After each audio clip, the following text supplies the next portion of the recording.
ভাইজান, বলছি মেঘের যা অবস্থা, যখন তখন বৃষ্টি হতে পারে। আমি কি আপনার দোকানে বসে একটু খেতে পারি? ঠিক আছে, যান। শুক্রিয়া ভাইজান। যান যান। হে আল্লাহ, রহমত দাও।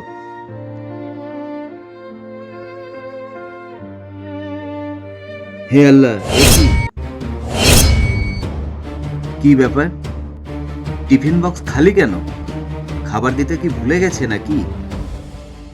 বিবিজানকে একটা ফোন করে দেখি।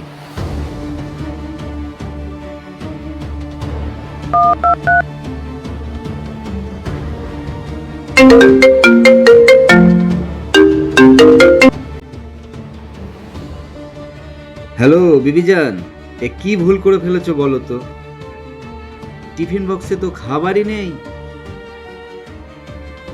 আমাকে খালি টিফিন বক্স পাঠিয়ে দিয়েছো, খাবার কোথায়? হ্যাঁ, আমি আপনাকে ওটাই বলতে গিয়েছিলাম। একই দেখতে দুটো টিফিন পাশাপাশি রাখা ছিল, আপনি খালি টিফিন গাড়িটা নিয়ে চলে গেছেন, আর যেটা ভরা ছিল খাবার সেটা আপনি রেখে চলে গেছেন। আরে বিবিজান, এ তো বিশাল বড় ভুল হয়ে গেছে আমার সাথে। এখন খাবার কি খাবো? অনেক কষ্ট করে টাইম বের করে একটা দোকান পেয়েছি, দোকানে বসে খাবো, কিন্তু এসে দেখছি টিফিন তো খালি পুরো, সময়ও নষ্ট হলো। এখন কি করব? এক কাজ করেন, আপনি আজকের মতন বাইরে থেকে কিছু খেয়ে নেন, আমি বাড়িতে ভালো মন্দ রান্না করে রাখবো, এসে খাবেন।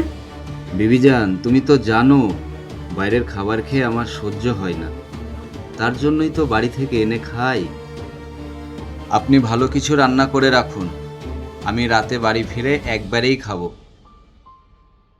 আজকে ভাববো যে আমার কপালে আর খাবার নেই। ঠিক আছে, রাখছি। খুদা হাফিজ। খুদা হাফিজ।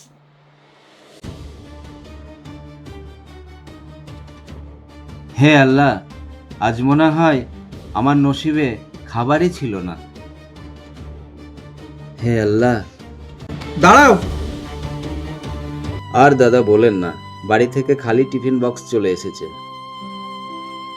আপনারা অনেক মূল্যবান সময় নষ্ট করলাম, আপনি কিছু মনে করবেন না দাদা, আমাকে ক্ষমা করে দেবেন। দাঁড়াও। এখানে এসেছিলে তুমি তোমার ইচ্ছেতে, আর এখান থেকে যাবে তুমি আমার ইচ্ছেতে। দাঁড়াও। আপনি খাবার খাবেন তো? সেটা আবার বাইরের কোনো হোটেলের খাবার নয়, বাড়ির খাবার। এই নিন, এতে বাড়ির খাবার আছে, খেয়ে খিদে মিটিয়ে নিন। আপনি আপনার খাবার আপনি না খেয়ে আপনি আমাকে দিচ্ছেন, কিন্তু কেন? কারণ আপনার খিদে লেগেছে তাই। আপনি খেয়ে নিন, না এই খাবার খেলে আপনার কোনো সমস্যা হবে? না না, আমার কোনো সমস্যা হবে না। আপনার খাবার আপনি আমাকে দিচ্ছেন, আপনার সমস্যা হবে না তো? আপনাকে দেখে মনে হচ্ছে আপনি পূজা পাঠ করেন, আপনার ধর্ম নিয়ে আপনি কট্টর হবেন, আর আপনি অন্য ধর্মের মানুষকে নিজের খাবার দিচ্ছেন খেতে। আমার মনে হচ্ছিল এতে আপনার সমস্যা হতে পারে। আপনার জায়গায় যদি অন্য কেউ থাকতো।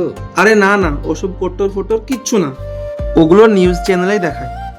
বাস্তবে আমি আমার ভগবানের ভক্ত, আর আপনি হয়তো আপনার আল্লাহর ভক্ত।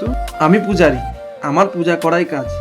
আমার মধ্যেও মানবিকতা, মনুষ্যত্ব আছে, আর সেই জন্যই একজন মানুষ হয়ে আর একজন মানুষের খিদে লেগেছে, তাই আপনাকে আমি খাবার দিয়েছি খেতে। আপনি খেয়ে নিন। না আপনি এটা ভাবছেন এই খাবারটা হিন্দু বাড়িতে তৈরি, সেটা খেলে আপনার কোনো সমস্যা বা এরকম কিছু মাথায় ঘুরছে নাকি আপনার? না ভাইজান, আমি কখনো ধর্মের বিভেদ চাই না। আমার গুরুজনরা এটাই শেখায়, প্রত্যেক ধর্মকে সম্মান করো, সব ধর্মের মানুষের সঙ্গে বন্ধুত্ব রাখো। কারণ আমাদের এই দেশ বিভিন্ন ধর্ম, বিভিন্ন ভাষা দিয়ে তৈরি। আমরা এই দেশে বসবাস করেও যদি অন্য ধর্মকে সম্মান না করতে পারি, না জানতে পারি, তাহলে এই দেশে বসবাস করে আমরা কি শিখলাম? হ্যাঁ ভাইজান, আমার বাবাও আমাকে এটাই বলে অন্যের ধর্মকে বেশি করে সম্মান দিতে। কারণ যদি কেউ অন্যকে সম্মান দেয় তার নিজের সম্মানই বাড়ে। আপনি ওসব বাদ দেন, আপনি যান, গিয়ে খেয়ে নিন, যান। হ্যাঁ, আমি খেতে পারি, আপনারও তো খাওয়ার সময় হয়েছে। আপনি আর আমি একসঙ্গে দুই ভাই বসে খাবো। আচ্ছা চলুন।